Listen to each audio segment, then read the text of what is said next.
Miss Annie's Mathematicians. We are still on All Mixed Up, adding and subtracting rational numbers. We are not on activity 1.3.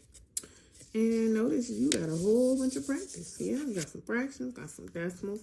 I just want you to remember that all of these are using the addition and subtraction integer rules. I just want to take you through the addition integer rules.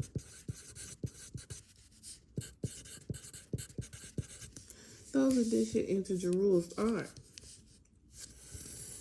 if it's the same signs,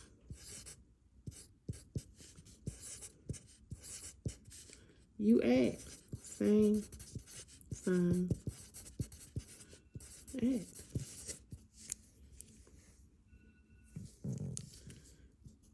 And then once you add them, you get the same sign.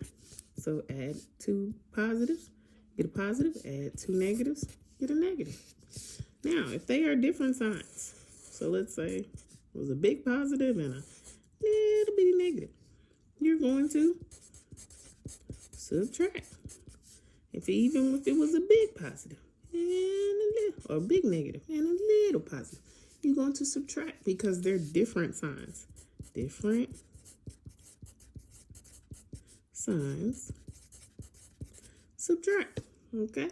And then you're going to use the sign of the bigger number. Use sign of bigger number. What's the bigger number here? The bigger number is positive just because I made it bigger, the bigger circle. So that means my answer is going to be positive. If the sign is bigger on the negative, then I'm going to use the negative. So if we are subtracting, we are going to use KCF.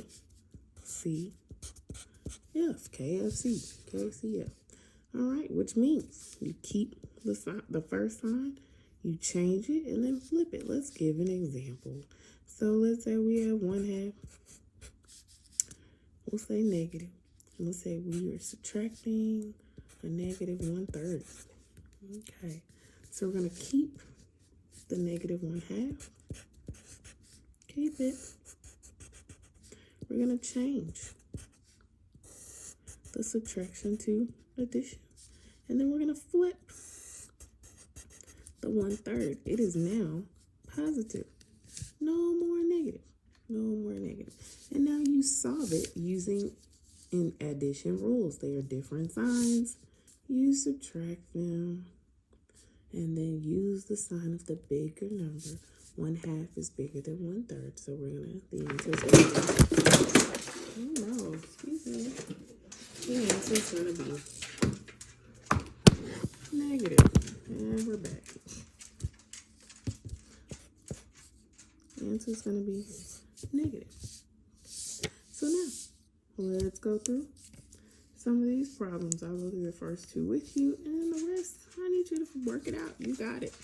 So these are decimals. This is a positive.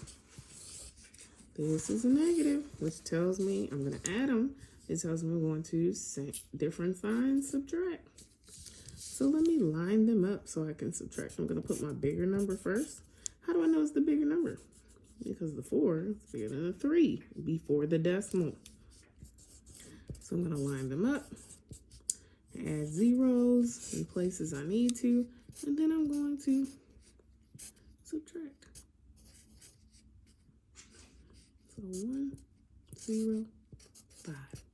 The bigger number is positive, so therefore my answer is positive. That's simple. Next, I have some fractions.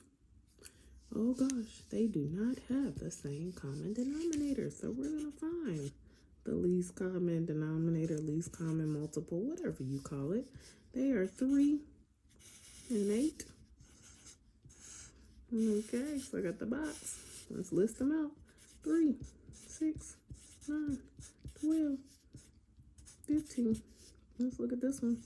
8, 16, 24. Oh no, let's keep going up here.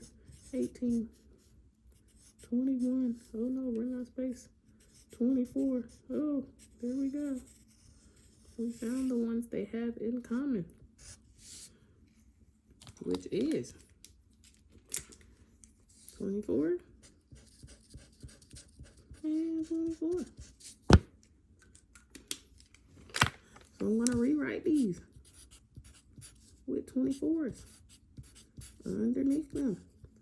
I'm going to have to remember there's a negative right there. That matters because even though we got so much going on, we got to find the least common denominator.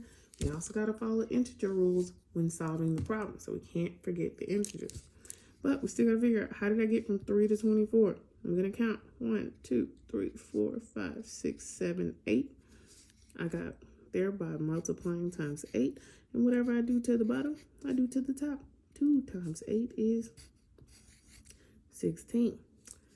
For the 8, how did I get to 24? 1, 2, 3. So I multiply times 3.